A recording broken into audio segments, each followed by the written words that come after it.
ناظرین کی خدمت میں سلام و آداب۔ آپ دیکھ رہے ہیں وائس آف لداخ۔ آج سنیچر ہے، اگست کی 30 اور ربیع الاول کے 6 تاریخ۔ آج کی تازہ ترین خبروں کو لے کر میں سعید ہاشمی رضوی حاضر۔ ناظرین سے گزارش ہے کہ تازہ ترین خبروں اور حالات و واقعات سے باخبر رہنے کے لیے ہمارے چینل کو سبسکرائب کریں اور خبریں آخر تک ضرور دیکھیں۔ آپ دیکھ رہے ہیں آپ کا پسندیدہ news channel voice of Ladakh.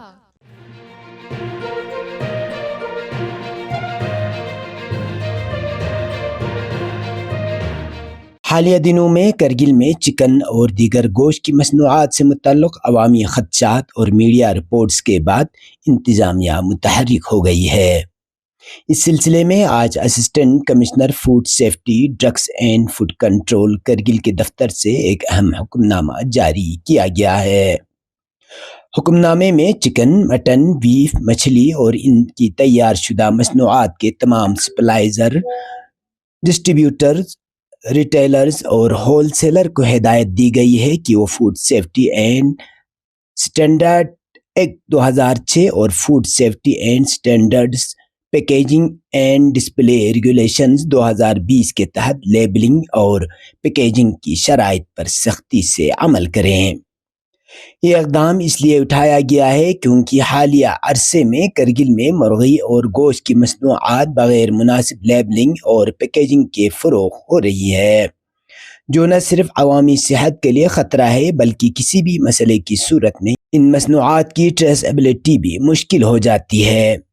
حکم نامے کے مطابق ہر پیکیج پر خوراک کا نام، مرغی، مٹن، مچھلی، بیف وغیرہ، لازمی نان ویج لوگو، اجزاء اور غذائی معلومات، تیار کنندہ کا نام و پتہ، FSSAI کا لوگو اور 14 ہندسوں پر مشتمل لائسنس نمبر، تیار و میعاد ختم ہونے کی تاریخ، بیچ لاٹ نمبر، وزن، ذخیرہ کرنے کی ہدایات اور صارفین کے لیے ہیلپ لائن نمبر درج ہونا لازمی قرار دیا گیا ہے۔ انتظامیہ نے خبردار کیا ہے کہ خلاف ورزی کی صورت میں food safety and standard act 2006 کے دفعہ 52 کے تحت 3 لاکھ روپے تک جرمانہ عائد کیا جائے گا۔ ساتھ ہی غیر معیاری مصنوعات ضبط اور لائسنس معطل یا منسوخ بھی کیا جا سکتا ہے۔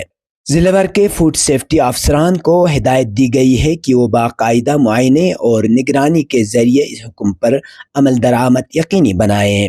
یہ اقدام عوامی صحت کے تحفظ کے پیش نظر کیا گیا ہے۔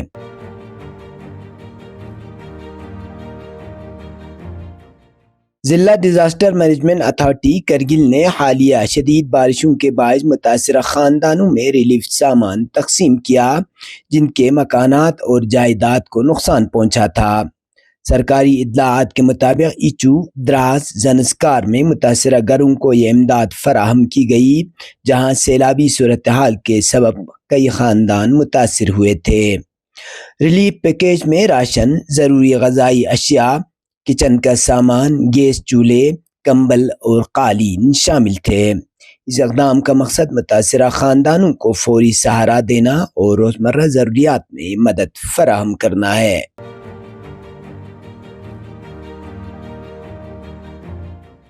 کرگل کے منشی حبیب اللہ مشن ہائر سیکنڈری اسکول میں انٹر اسکول سائنس ایگزیبیشن کا انعقاد کیا گیا جس میں مختلف اسکولوں کے طلباء نے سمارٹ سٹی، آلودگی پر قابو، پانی و صفائی ستھرائی، ماحولیاتی تحفظ اور دیگر موضوعات پر جدید ماڈلز پیش کیے۔ اس موقع پر چیئرمین منشی حبیب اللہ مشن اسکول گلزار منشی اور ڈائریکٹر MHMS سرور حسین نے میڈیا سے خطاب کرتے ہوئے کہا کہ سائنس اور اختراعات ہی پائیدار مستقبل کی تشکیل میں بنیادی کردار ادا کر سکتے ہیں۔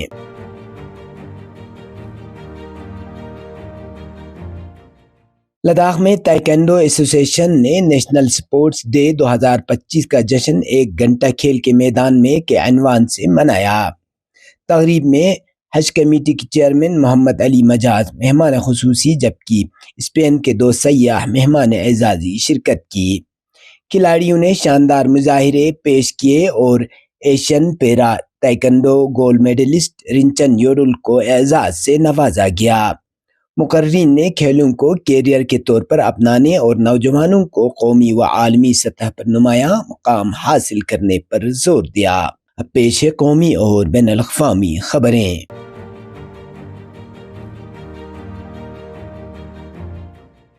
جموں کشمیر کے 2 اضلاع میں سنیچر کی ابتدائی ساعات میں سیلاب اور مٹی کے تودے گرنے سے کم از کم 11 افراد ہلاک ہو گئے۔ رامبن ضلع کے ایک گاؤں میں سنیچر کے صبح بادل پھٹنے سے کم از کم 4 افراد ہلاک ہو گئے، جبکہ ایک شخص ابھی تک لاپتہ ہے۔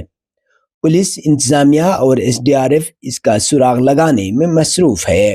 ضلع انتظامیہ کے عہدیداروں نے بتایا کہ شدید بارش اور بادل پھٹنے سے علاقے میں سیلاب آیا، جس سے یہ سانحہ راج گڑھ تحصیل کی دور دراز پنچایت گاڑی کے دوبلا میں پیش آیا ہے۔ جموں کشمیر انتظامیہ نے ریسکیو آپریشن جاری کی ہے۔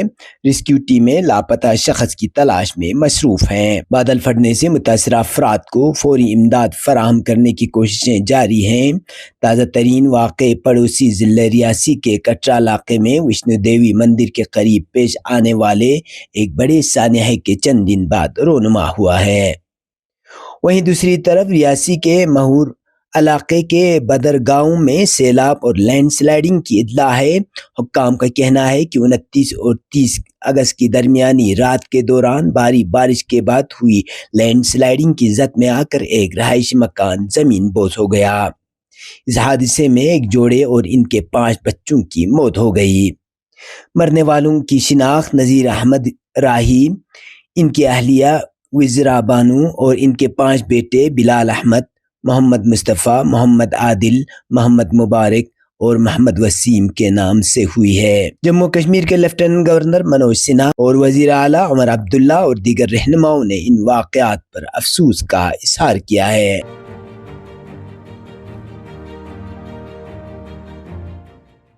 امریکہ کی ایک وفاقی اپیل عدالت نے فیصلہ سنایا ہے کہ ٹرمپ انتظامیہ کی جانب سے عائد کردہ زیادہ تر محصولات قوانین کے مطابق نہیں ہیں۔ عدالتی فیصلے کے برعکس امریکی صدر ڈونلڈ ٹرمپ نے جمعے کو مقامی وقت کے مطابق اپنے فیصلوں پر بضد رہتے ہوئے کہا کہ مختلف ممالک پر عائد کردہ تمام محصولات نافذ العمل رہیں گے۔ اسی کے ساتھ انہوں نے اپیل کورٹ کو انتہائی متعصب قرار دیتے ہوئے اس کے فیصلے کو غلط بتایا۔ ٹرمپ نے کہا، تمام ٹیرف اب بھی اپنی جگہ پر ہیں۔ آج ایک انتہائی متعصب اپیل کورٹ نے غلطی سے کہا کہ ہمارے محصولات کو ہٹا دیا جائے، لیکن وہ جانتے ہیں کہ آخرکار جیت امریکہ کی ہوگی۔ اگر یہ ٹیرف کبھی ہٹا دیے گئے تو یہ ملک کے لیے مکمل طور پر تباہ کن ہوگا۔ یہ ہمیں معاشی طور پر کمزور کر دے گا، جبکہ ہمیں اور مضبوط ہونے کی ضرورت ہے۔ یہ تھے اب تک کی خبریں۔ اسی کے ساتھ مجھے اور میرے ساتھیوں کو دیجیے اجازت۔ اللہ حافظ۔